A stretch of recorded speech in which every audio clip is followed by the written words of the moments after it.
sapagkat wala tayong anuman dinala sa liputan at wala naman tayo may lalabas na naman. Ang ibig sabihin po ron, dumating tayo sa mundong to na wala po tayong dala.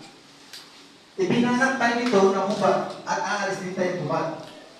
Kaya lahat po na natin na hawakan natin at nakikita natin yan, ayan po ay pagpapala ng Diyos. Hindi po yan galing sa atin. So, kaya natin bakit may naman talaga kung mayaman na sino? Pag-ibigyan. Mayaman, di ba? Nabawa na yung ibigyan. Si Mr. C, di ba? Sino ba? Si Puhangko. Mayaman sa Pilipinas. Pero tandaan po natin, ang mga bagay na yan, yung mga kayamanan na tinutukoy ng tao, na wala pa ng panatay, na pag-unawa nila ay mayaman sila. Pero sa harap ng Diyos po, walang mahirap, walang mayaman. Kasi po tayo ay nabubuhay sa pagpapala ng Diyos. Pag sinabi po ito ay, sapagkat wala tayong dinalang anuman sa liputan, ibig sabihin, lahat po tayo, hindi na po sa Pilipinas, po tayo Pilipino ang tinutukoy dito. Sabi, sa liputan, lahat ng tao na bubuhay dito, ay wala po pinahanap na mayaman. Dahil aalis tayo sa mundong to, na walang dala. Makita niyo po yung buhay natin talaga sa kanila. Tinuturo po ng Biblia, ng salita ng Panginoon, tinuturuan tayo na malaman natin na hindi tayo magpapalaki sa atin. Pati ba mayaman, sabi na, akin to. Diba? Pero pag isang tao namatay, bukas, yung sinasabi niyang pagmamayari niya, sinasabi niya, akin to, lahat to, akin to. Kaya sabi mo ng mga pinamayaman at pinamayaman sa buong ito. Pag alis mo ngayon dito, kung mamatay ka, bukas, iba na nangyari yung lupa mo sa sarili mong iyo. Nakikita niyo po? Dahil wala po tayo pagmamayari. Nabuhay po tayo dahil sa kanyang pagpapala. Wala po tayo pagmamalaki. Yan po tinutukoy niya ng salita ng Panginoon na sapagkat wala tayo naman dinala sa liputan, wala naman tayo nilalabas. Ibig sabihin, dumating tayo dito na walang dala. Kahit mo, hawak-hawak natin. Kasutan mo, damit mo, okay? Bahay mo, lahat yan. Bigay ng Panginoon yan, pagpapala tayo naman sa atin yan. Kung ating titignan, sabi ng bakit gano'n ang salita ni Bernie? Wala po tayong ibang paniniwalaan. Hindi po natin sabihin na hindi totoo. Dahil ang nagsasalita nito at Diyos nilikha. Siya nagsabi na wala tayong pagmamayari. Dahil lahat ng bagay na yan ay binigay na sa atin. Pahiram lang. Kung minsan po itong isipin natin, bakit natin nakikita na mag-iisip tayo, bakit hindi natin mayaman po lahat ng tao? Alam niyo po, yung pagbibigay ng Panginoon sa tao sa kayamanan, yan po yung duty. Utas din na binigay ng Diyos. Hindi po tayo pwedeng maging mayaman lahat. Kasi kung mayaman tayo lahat, magkakaroon ng kaguluhan. Okay? Kaya wala mga trabaho eh. Nakikita niyo po? Kaya yung tinawag ng Panginoon, mayroong doktor, mayroong engineer, mayroong dentist, may carpentero, may farmers. Diba? Kasi lahat tayo ay may tasking po yan eh. Yung mga mayayaman na pinagkaroon ng Diyos, sila po yung nag-create ng mga pabrika, di ba? Nagtatay sila ng mga business nila. So, nagbibigay sila ng trabaho sa tao. Kaya nagkakaroon ng maaluan sa mga ng tao. So, bakit sabi niya, kailangan, sa kanya na lahat, ito, ipigyan. Alam niyo po kung hindi yan niya ibinigay ng Panginoon sa isang tao o sa isang tinatalunan, lahat mo tayo pinagpatay. Tatatungbahin na ito. Kung wala po na mamaya dito, magkakaroon po kaguluhan tayo dito. Kasi, kung dito mga altahin natin, pag nanasaan niya ng punit to, magkakaroon ng kaguluhan. Kaya pinagtulog ng Diyos at nagdagay siya ng batas ng tao, pinagtulog niya na para magkaroon ng kaayusan. Sabi kung may mayari siya pa tatangang kumuha dito, di ba? Ganun po yung mayaman. Ginagawa lang po yung ginagamit ng Panginoon na kasangkapan para sa ikakaliwan ng mga tao, kabubuti ng tao na sa mundo. Ngunit bilang sa pananampalataya, ang sabi sa verse 8, ngunit kung tayo ay pagkain at pananamit, tayo ay nasisiyahan. Ito po tumutukoy sa mananampalataya. May kasayahan po tayo. Kung ano po nare-receive natin, dahil alam natin kung nagaling sa mundo na dumating sa mundo ito na wala tayo pagmamayari. Kung ano yung binigay ng Panginoon sa atin, binigyan ka man ng malaking pagpapala, maliit na pagpapala, o ano mang bagay kalagayan mo, nahihirapan mo sa buhay mo, mapasama mo sa Panginoon. Kaya sinasabi ng tinutukoy, may pagkain ka, tama namin, ikaw ang nasisiyan, sabi kakuntintuhan. Yung pong ibig sabihin ng verse 8, kakuntintuhan sa buhay. Hindi po tayo naghahanap ng masama. Ngunit dahil sa isang mga taong hindi mananampalataya, ano po ang sinasabi sa verse 9? Tatapuan, ang mga tao na sipagnasa ni Maman ay nangahulog sa tukso at silo at sa maraming pitanangan na nakakasama na siya, naglulubog sa mga tao sa kapamakan at kamatayan. Tatapuan. Ang sabihin po tatapuan, iba po itong text na ito po na sa ibang Bible po nakuha. Kaya titingnan po yan. May pares lang po yan. Ipagkakita sa ulo na ginamit. Yung tatapuan po, kung ating pong titignan, ang ibig sabihin po ng tatapuan ay sinasalungat na ikalawang palaisipan ang pinapahayag ng una. Sabi po, tinukontra niya yung sinasabi. Kung sa verse 7, ay verse 8, ay tayo ang Kristiyano ay makukuntintuhan sa buhay kung ano mga nare-receive niya. Dito naman po, tinutukoy sa mga nagnanasang yumaman. Ibig sabihin, hindi siya nakukuntinto sa kanya nare-receive ang ginagawa niya ay nagnanasa sa yumaman. Ngayon, kung saan nila pagnanasa ng yumaman, ay sila po'y nahulog sa tukso at silo. Ano po yung tukso at silo na tinutukoy? Yung tukso po, yan po yung gawain ng Diablo. Yan po yung pinapain ng Diablo. Yung silo po, yan po yung tinatawag ng bitan. Diba sa probinsya? Sino po yung mga taga-probinsya, diba? Nalala nyo pag namumuli tayo ng mga manok, diba? Naglalagay tayo ng silo, yung nylon, tapos lalagyan natin ng palay o kanin o anong bagay, o bigat, mais, at nilagay para silo. Yung po yung ginagawa ng kaway. Kaya kung tayo po yung nabulod doon, ibig sabihin lumalakad na tayo sa payong masama.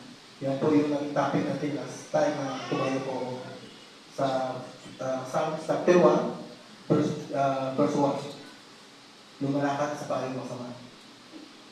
At sabi niya, nangahulog sa tukso at silo at sa maraming pitang hangal. Yung pitang po, yung sabihin ko, ay hangarin o desire sa English. Tapos po yung hangal, yan po yung kaululan, kasakiman, lahat po nakaditali doon sa hangal. Lahat ng masamang gawain ng doon po. At nakakasama na siya, naglulubog sa tao sa kapahamakan at kamatayan. Kung ang ibig sabihin po nakakasama, ibig sabihin, kung ikaw ay nahulog ka sa pitan ng kaaway, Diablo, ibig sabihin, kasama ka na niya. Ikaw na yung ginagamit niya na kasangkapan para ipahamak yung tao at dahilan ng kanyang kamatayan. Di ba po sa tao na nasa nalimaman, ginagawa niya po lahat eh. Wala pong pakialam niya. Ang ginagawa niya, nagbabayad siya ng tao, para patayin sa tao, para sa hinahangad niya isang kayamanan. Gagawa siya ng paraan. Lahat ginagawa niya, lahat ng kapakamakan sa tao, ay wala na siyang iniisip kundi ang yumaman. Sirain niya ang tao, pumatay siya, para na sa sarili niya, kagustuhan ng yumaman. At ang sabi sa verse 10, sapagkat ang pag-ibig sa salapi ay ugat ng lahat ng uri ng kasamaan. Pag-ibig sa salapi. Alam niyo po, hindi po masama ang yumaman. Hindi po masama ang magkaroon ng maraming salapi. Kung sumusunod tayo sa kautusan ng Diyos, sa kanyang kagustuhan.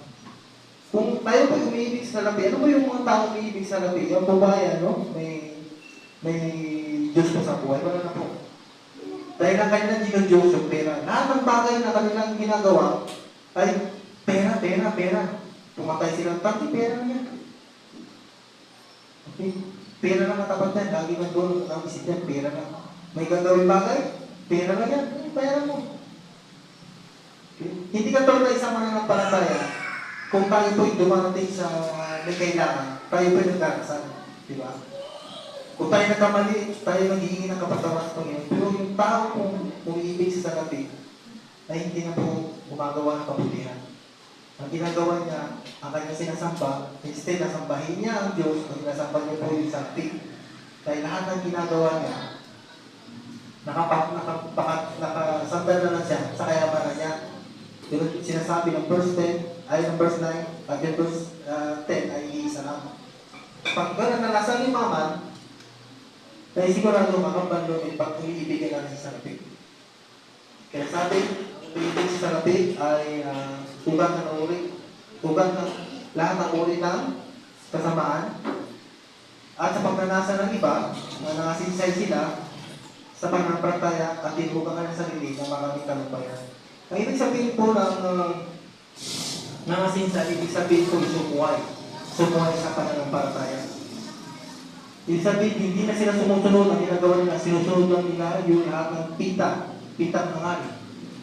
Para kumita sa salapi. Ang iba po talaga sa panganasa ng iba, dinigitan nila sa sarili nila, inaalay nila sa sarili nila, na wala na silang iisip na kabutihan, wala silang pakialam. Basta dahil ang hinahanap nila, kumita sila ng salapi. Ang iba, pupunta sa ating mga nakaragas tayo na aking maging topic, di ba? Ang isang mga kababayan, pupunta sa mga bar para makakita sila ng mga pangailan. Kasi ang gusto nila, pera. Wala silang pakialam kung ano mang gawin nila sa mangyari sa nilang sarili. Yung kapanalang mawala sa nila, dahil ang hinahanap nila, salapi. Pumunta ng salapi. Hindi lagi nila iisip ang mga bagay. Kaya pag umibig ka sa salapi, talagang kapahamakan, mawawala ka sa kamay ng Diyos. Mawawala ka. Tapos ang sinabi doon, at tinuhugan ka ng sarili. Ibig sabihin, tinuhugan ka ng sarili, nilagyan nila ng karumihan ng buhay nila. Ay sabi ng tinuhog. Sabi ng maraming kalumbayan, yun po'y kalumputan. Diba, wala namang kabutihan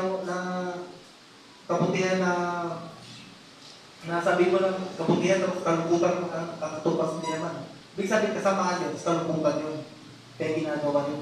Kaya ang sabi ng Panginoon sa atin, sa verse 11, sabi niya, tatapwa. Okay.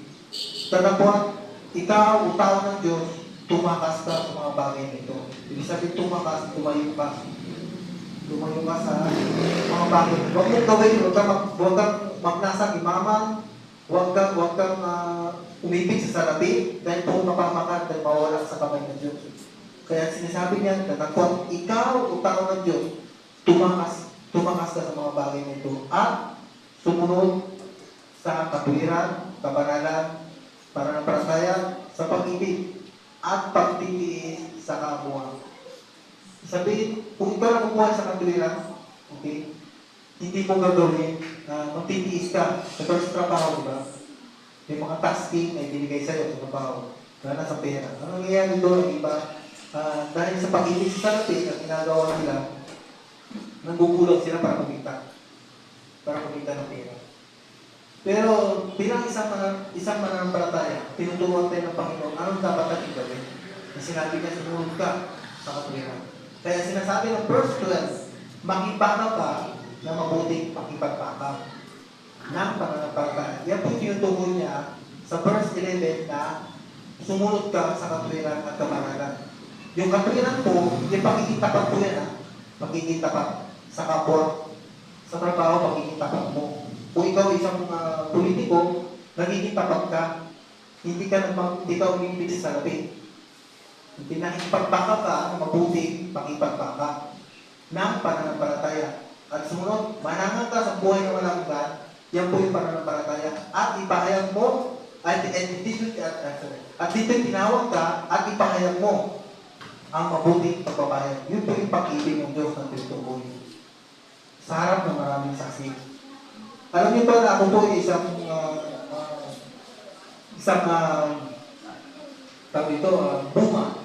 na mabuting pagpapahayag.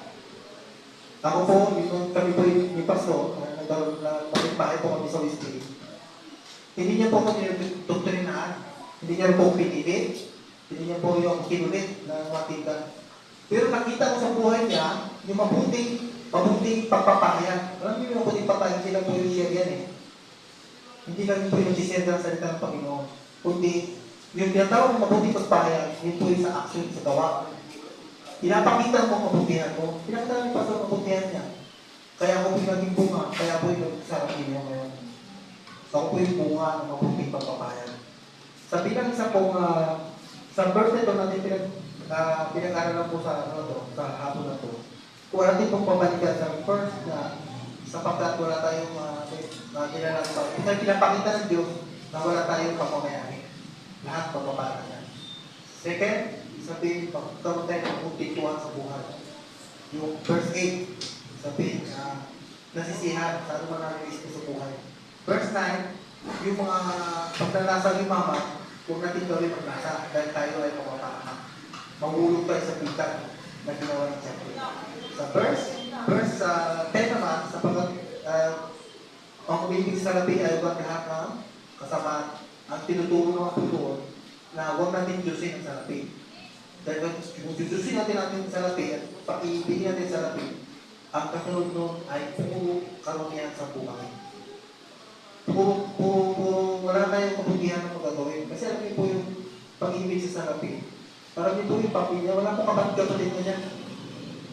Wala na pong wala na sa wala na kapatid na dyan. Silang ultimo magkapatid ang papatayan dahil sa salapi, sa pag-ibig sa salapi.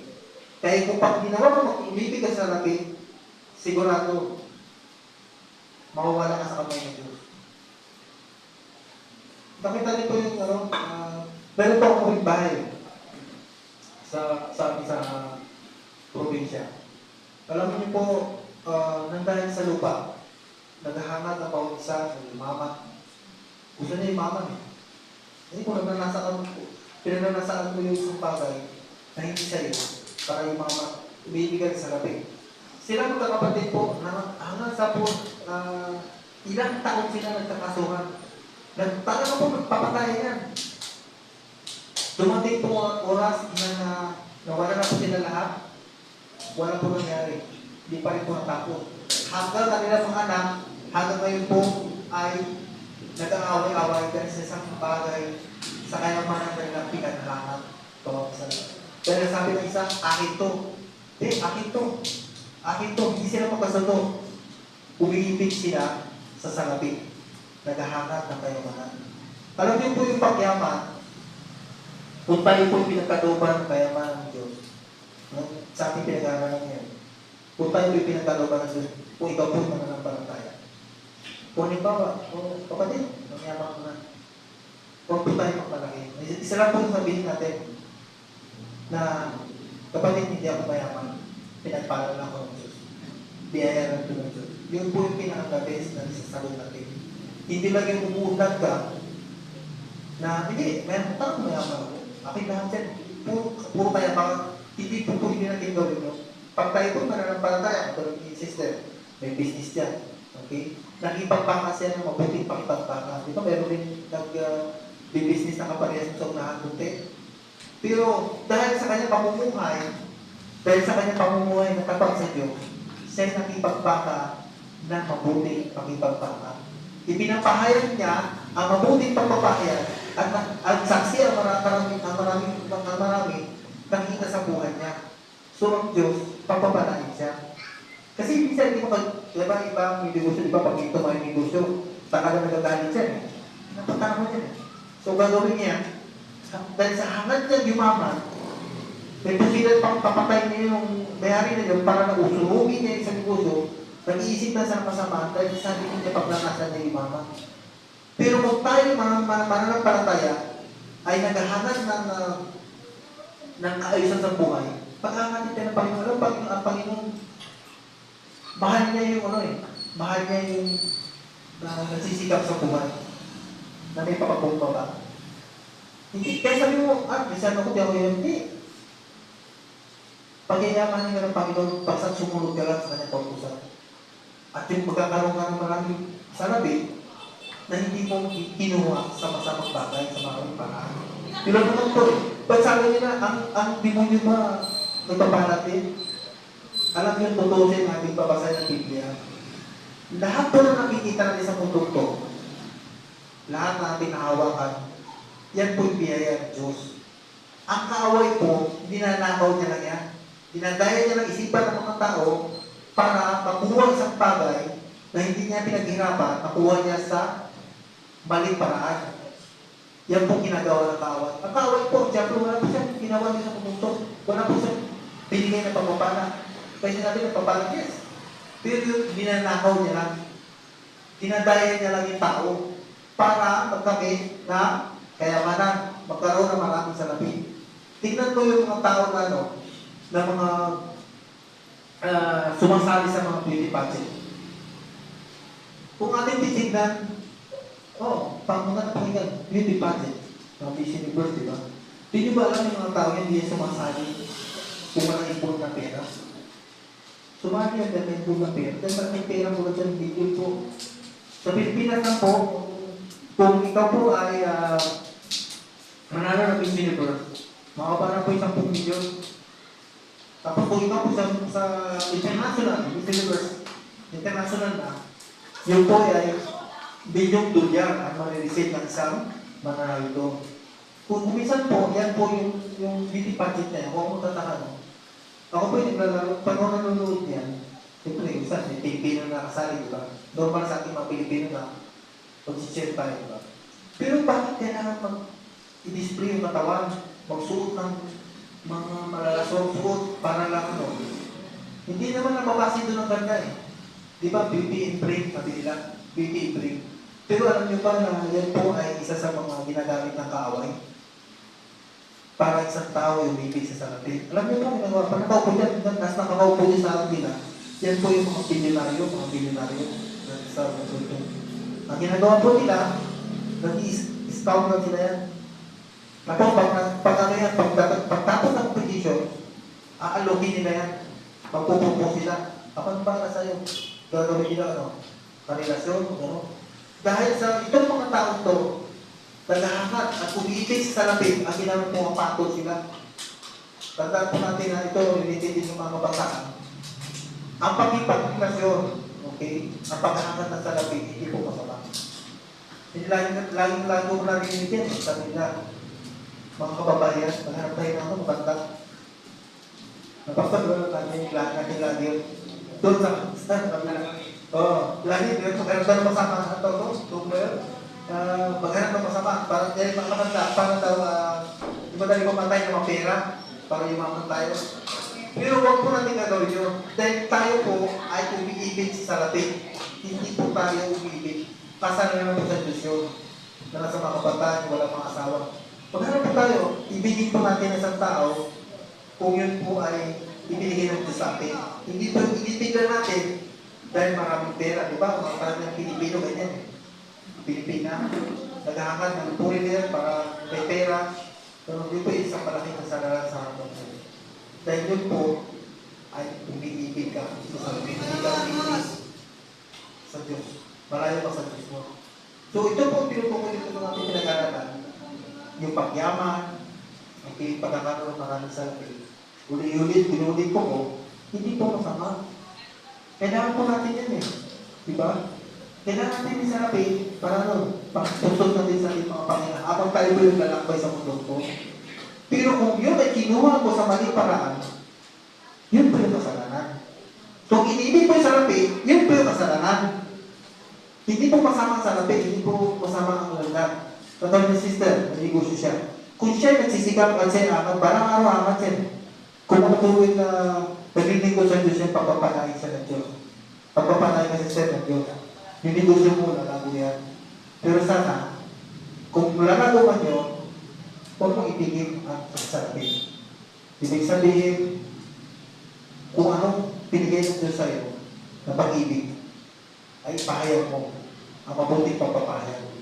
Saksi ang maraming tao.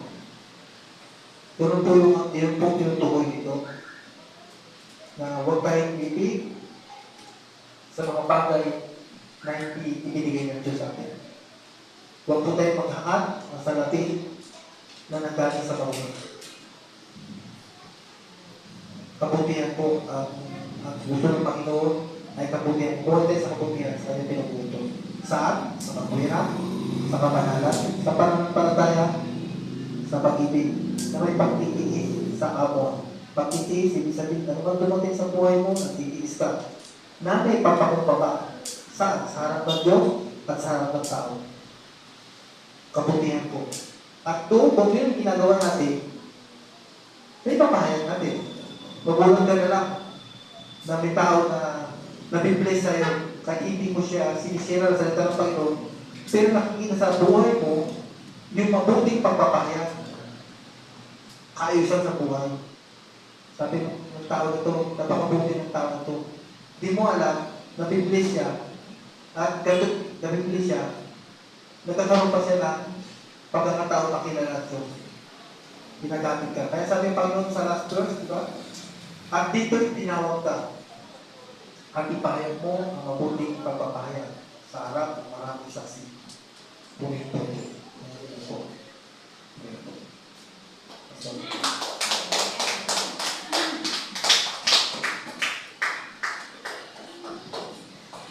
Thank you, Kuya Rene, sa napakaganda ng mensahe ng Panginoon. So, reminders sa atin bilang mga believers para po sa mga bagay na ito na hindi po tayo magtangad ng anumang bagay.